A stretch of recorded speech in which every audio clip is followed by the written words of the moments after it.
नमस्ते बच्चों। आप सभी कैसे हो? सभी को गुड आफ्टरनून। सभी बच्चे कैसे हैं मेरे? हम लोगों ने पिछली क्लास में क्या पढ़ा था बेटा? पिछली क्लास में हम लोग कोशिका के बारे में पढ़ रहे थे, है ना? क्या पढ़ रहे थे हम लोग? कोशिका के बारे में पढ़ रहे थे। Good afternoon.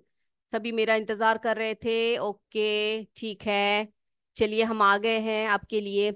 ओके बेटा, तो हम लोग क्या कर रहे थे पिछली क्लास में? हमने प्रमुख कोशिकांग, हाँ, प्रमुख कोशिकांक एवं उनके कार्य के बारे में हम लोग बात कर रहे थे, है ना? तो जो है, उसमें हम लोगों ने किस किस के बारे में बात किया? कोशिकांक के बारे में किस किस के बारे में बात? हमने कोशिका झिल्ली की बात की थी, है ना? कोशिका झिल्ली। और उसके बाद कोशिका भित्ति के बारे में हमने बात की, है ना? कोशिका भित्ति कहाँ पर हो पाई जाती है? कोशिका भित्ति जो है पौधों की कोशिकाओं में पाई जाती है, जो कोशिका झिल्ली के बाहर मोटी और मजबूत परत होती है, उसी को हम कोशिका भित्ति कहते हैं, है ना? और ये जो कोशिका भित्ति होती है, ये एक दृढ़ संरचना होती है जो कोशिका की रक्षा करती है। फिर हमने केंद्रक की बात की थी, है ना? जो न्यूक्लियस है उसकी बात की थी। दोनों कोशिकाओं में, पादप कोशिका और जंतु कोशिका में, हमने क्या अंतर बताया था न्यूक्लियस के बारे में? जो केंद्रक है उसके बारे में क्या अंतर बताया था बेटा? जो पशु कोशिका होती है, यानी कि जो जंतु कोशिका होती है, उसमें जो केंद्रक होता है वो मध्य की तरफ होता है। लेकिन पादप कोशिका में वो कहाँ पर होती है? पादप कोशिका में वो परिधि की ओर होती है, ध्यान रखिएगा। ठीक। और उसके बाद हमने कोशिका द्रव्य के बारे में बात किया, है ना? कोशिका द्रव्य कहाँ पर पाया जाता है? केंद्रक तथा कोशिका झिल्ली के बीच में उपस्थित जो जीव द्रव्य होता है, उसी को हम लोग क्या कहते हैं? कोशिका द्रव्य कहते हैं। और उसमें बहुत सारे कोशिकांक पाए जाते हैं, है ना? उसके बाद हमने बात की थी किसकी? माइटोकॉन्ड्रिया की बात की थी, जो दोनों कोशिकाओं में पाई जाती है, पादप कोशिका में और जंतु कोशिका दोनों में ही पाई जाती है। माइटोकॉन्ड्रिया को हम एक और नाम से जानते हैं, क्या है वो? ऊर्जा ग्रह, power house of the cell कहते हैं उसको, है ना? ऊर्जा ग्रह कहा जाता है माइटोकॉन्ड्रिया को। फिर हमने क्या पढ़ा था? फिर हमने पढ़ा हरित लवक के बारे में। हरित लवक जो केवल हम लोग कहाँ देख सकते हैं? पादप कोशिका में ही देखते हैं। हरित लवक जिसे हम क्लोरोप्लास्ट कहते हैं। और ये किस कार्य में आता है? ये प्रकाश संश्लेषण में हेल्प करती है। ओके। उसके बाद हमने तारककाय की बात की थी। तारककाय यहाँ पर है। तारककाय जो होती है ना, ये जो तारककाय को हम लोग सेंट्रोसोम कहते हैं। क्या कहते हैं उसको? सेंट्रोसोम कहते हैं। तारककाय जो है वो कोशिका विभाजन में सहायक होती है। किसमें सहायक होती है? कोशिका विभाजन में सहायक होती है। फिर हमने रिक्तिका की बात की थी। रिक्तिका जो है पादप कोशिका और जंतु कोशिका दोनों में ही पाई जाती है, लेकिन जो पादप कोशिका में रिक्तिका होती है वो कैसी होती है? वो बहुत बड़ी होती है, बहुत बड़ी होती है। और जो जंतु कोशिका में है उसमें इधर उधर फैली होती है, जो भी है वो छोटी होती है। और इनका कार्य क्या बताया था मैंने आपको? लवण आदि पदार्थों का संग्रह करना तथा इनकी मात्रा को संतुलित करना। ठीक है। आज हम बात करेंगे किसकी? आज हम बात करने वाले हैं गोल्जी काय, लाइसोसोम, राइबोसोम, अंतःप्रद्रवी जालिका के बारे में। तो चले देखें हम लोग। यस। तो चलिए बच्चे, तो हम लोग आज बात करने वाले हैं गोल्जी काय की। सबसे पहले गोल्जी काय। ठीक है, गोल्जी काय। अब ये जो गोल्जी काय है, इसका कार्य क्या होता है? ये क्या करते हैं? पदार्थों का, जो सेल के अंदर, कोशिका के अंदर जो पदार्थ होते हैं, जो आते हैं, उन पदार्थों का क्या करते हैं? ये का संश्लेषण करते हैं। पदार्थों का संश्लेषण, ठीक है, संश्लेषण करते हैं। फिर क्या करते हैं? उन्हीं वस्तुओं का या उन्हीं पदार्थों का भंडारण, स्टोरेज कहते हैं ना हम लोग उसको, भंडारण, भंडारण एवं स्त्रावण। ठीक है, ये है इनके मुख्य कार्य। क्या है मुख्य कार्य बताइए? जो गोल्जी काय है उसके मुख्य कार्य कौन कौन से हैं? कौन कौन से है बच्चे? पदार्थों का संश्लेषण, भंडारण एवं स्त्रावण। मैं देख रही हूं सभी बच्चों ने कोशिका का चित्र बहुत ही अच्छी तरीके से बना रखा है। देखा मैंने, ठीक है। क्लास खत्म होने के बाद सबका चेक करूंगी मैं। ओके। अब दूसरा क्या है? अब अगला जो है, हम लोग गोल्जी का हमारा 9वां कोशिकांग था, है ना। 10वां कोशिकांग कौन सा है? लाइसोसोम।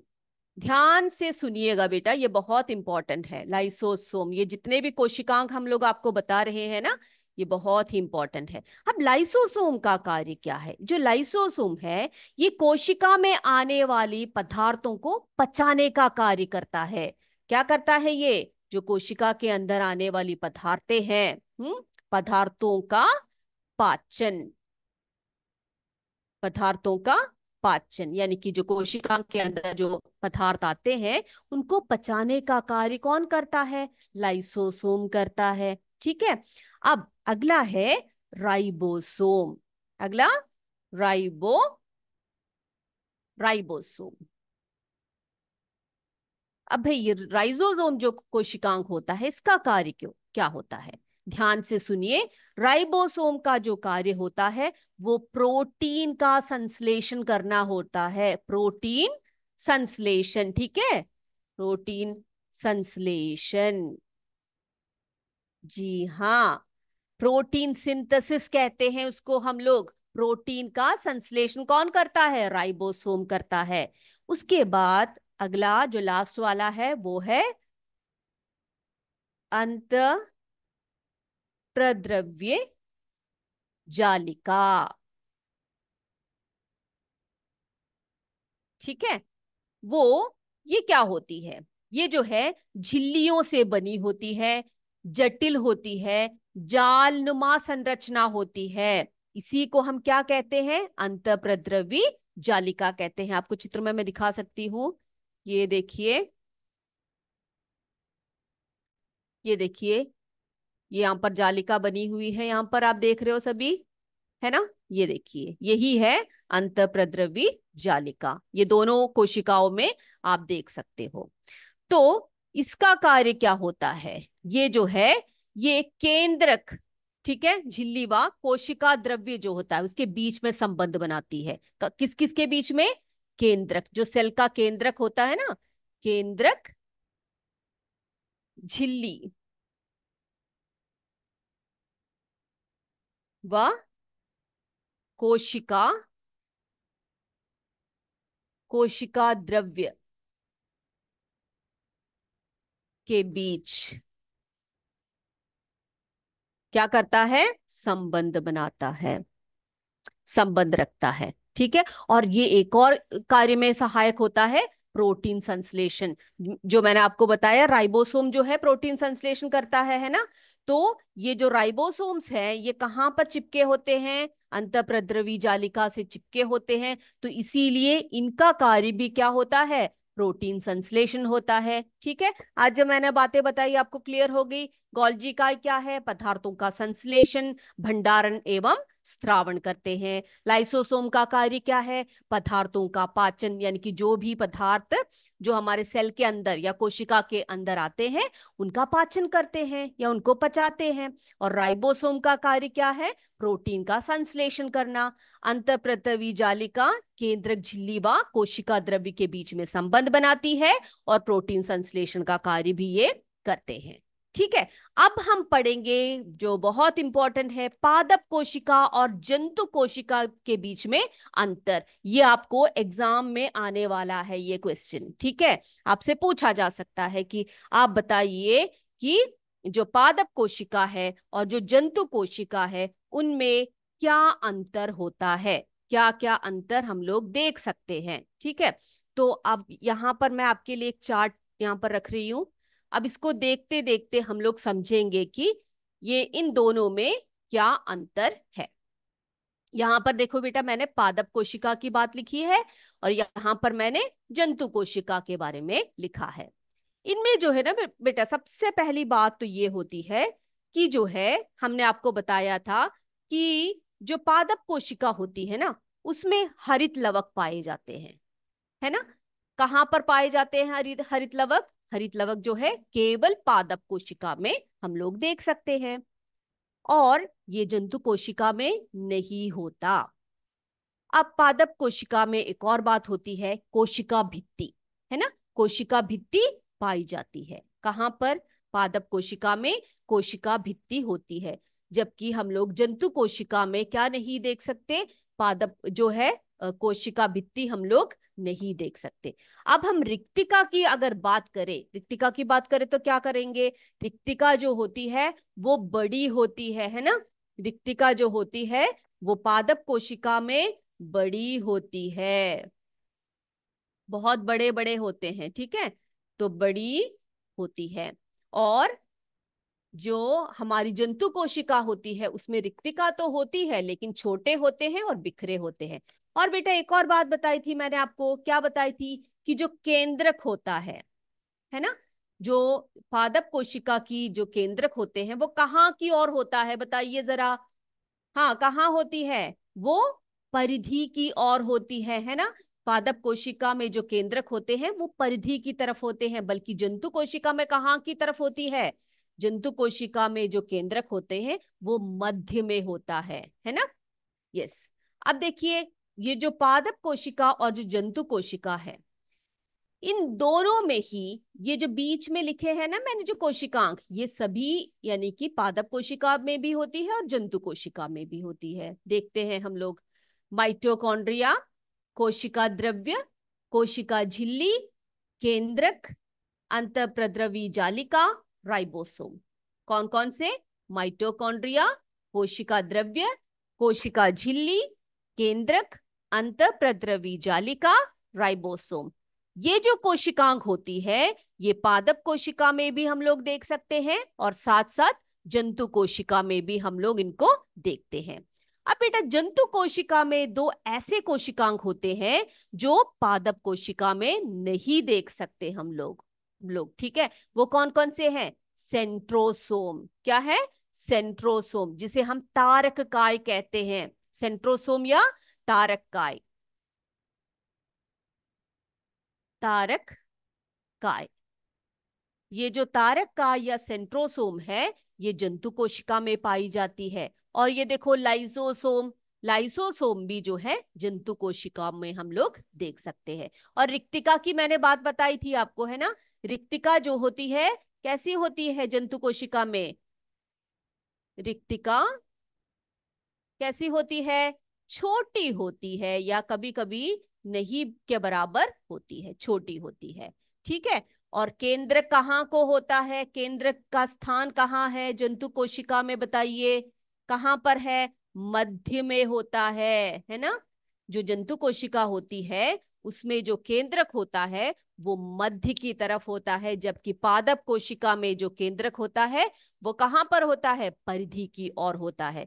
तो आपको पता लगे इन दोनों में क्या क्या डिफरेंस है। आपसे पूछेंगे कि जंतु कोशिका और पादप कोशिका में क्या डिफरेंस है तो कैसे लिखेंगे? आप सबसे पहले पादप कोशिका लिखेंगे, जंतु कोशिका को अगले इसमें लिखेंगे, अगले कॉलम में लिखेंगे। पहला, कोशिका भित्ति पाई जाती है पादप कोशिका में, जंतु कोशिका में कोशिका भित्ति नहीं पाई जाती। फिर पादप कोशिका में हरित लवक पाया जाता है, बल्कि जंतु कोशिका में हम लोग हरित लवक नहीं देख सकते। सेंट्रोसोम अनुपस्थित होता है कहां पर? पादप कोशिका में, और जंतु कोशिका में सेंट्रोसोम होता है ना। और रिक्तिका की हमने बात की, रिक्तिका बड़ी होती है और संख्या में एक होती है, बड़ी और एक। और यहाँ पर जंतु कोशिका में रिक्तिका जो होती है छोटी होती है और अधिक संख्याएं होती है, लेकिन वो इधर उधर बिखरे होते हैं। केंद्रक की बहुत इंपॉर्टेंट बात बताई, केंद्रक परिधि की और होता है पादप कोशिका में, जबकि जंतु कोशिका में जो केंद्रक होता है वो मध्य की तरफ होता है। तो इतनी बातें सभी बच्चों को क्लियर हो गई है? दोनों जो पादप कोशिका और जंतु कोशिका के बीच में डिफरेंस समझ में आ गया बच्चों आप सबको? अगर समझ में आ गया है तो आप सभी थम्स दे दीजिए, मुझे थम्स अप दे दीजिए, या क्लियर है बताइए।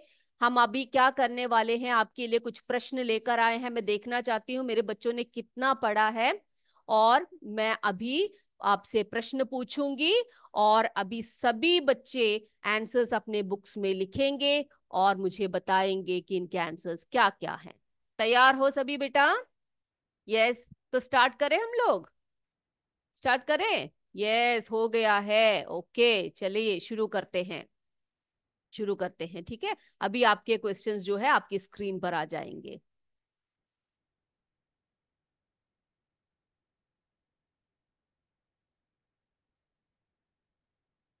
और बेटा जब आंसर्स लिखते हो ना, अपने आप लिखिएगा। कोई भी किसी का नहीं देखेगा, ना किसी को दिखाएगा। आपको जो पढ़ाया जाता है वो घर में जाके अच्छी तरह से पढ़कर आइएगा। तभी आप लोगों को जब सवाल पूछे जाएंगे, क्वेश्चंस पूछे जाएंगे, आप उसका आंसर्स दे पाओगे। ओके, चलिए तो देखते हैं हमारा पहला प्रश्न कौन सा है। यस, पहला प्रश्न है हमारा, डैश जीवन की आधारभूत संरचनात्मक एवं कार्यात्मक इकाई है। कोशिका, ऊतक, अंग। डैश जीवन की आधारभूत संरचनात्मक एवं कार्यात्मक इकाई है। कोशिका, ऊतक, अंग।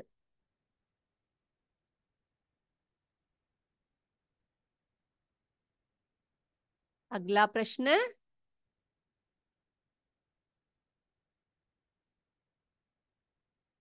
अगला है, अमीबा की आकृति डैश है। अमीबा की आकृति डैश है। अमीबा की आकृति चप्पल आकृति की है, या गोलाकार आकृति है, या अनियमित आकृति है।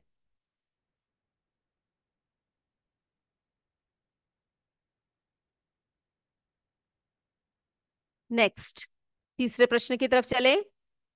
आप ए बी सी करके लिखिएगा बेटा, ठीक है। अगला देखिए, कोशिका का अध्ययन सर्वप्रथम किसने किया था? कोशिका का अध्ययन सर्वप्रथम किसने किया था? ऑप्शंस आपके आगे है। एल्बर्ट आइंस्टीन, आइजैक या Isaac Newton, Robert Hooke. Albert Einstein, Isaac Newton, Robert Hooke.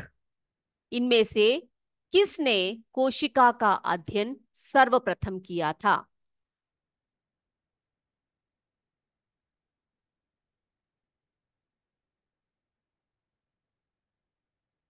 अगला देखें, कोशिका के चारों ओर पाए जाने वाले आवरण को डैश कहते हैं।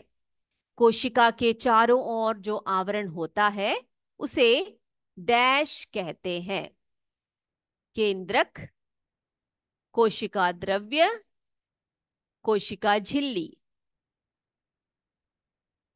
केंद्रक, कोशिका द्रव्य, कोशिका झिल्ली।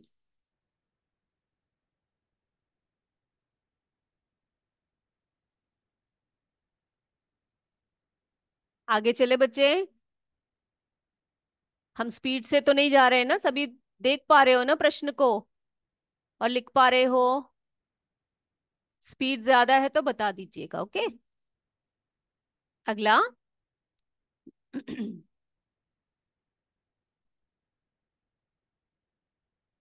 अगला प्रश्न देखिए, पौधों की कोशिकाओं में, पौधों की कोशिका में या कोशिकाओं में कोशिका झिल्ली के बाहर एक मोटी और मजबूत परत होती है। पौधों की कोशिकाओं में कोशिका झिल्ली के बाहर एक मोटी और मजबूत परत होती है जिसे डैश कहते हैं।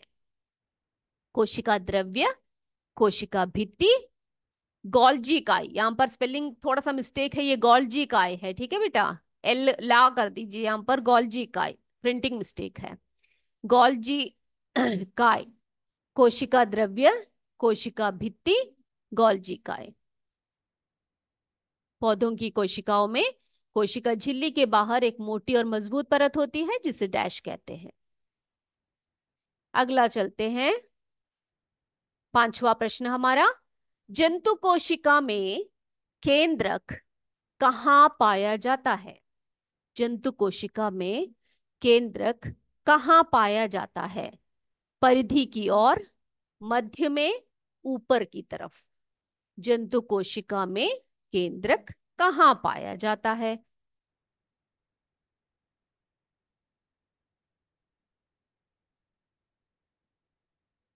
पहला प्रश्न और दूसरा प्रश्न फिर से दिखाना है आपको। Okay, wait. पहला प्रश्न तो ये था, डैश जीवन की आधारभूत। यस, तब तक के लिए आप सबसे विदा लेती हूँ। जय विद्याशक्ति, जय हिंद, जय भारत, धन्यवाद।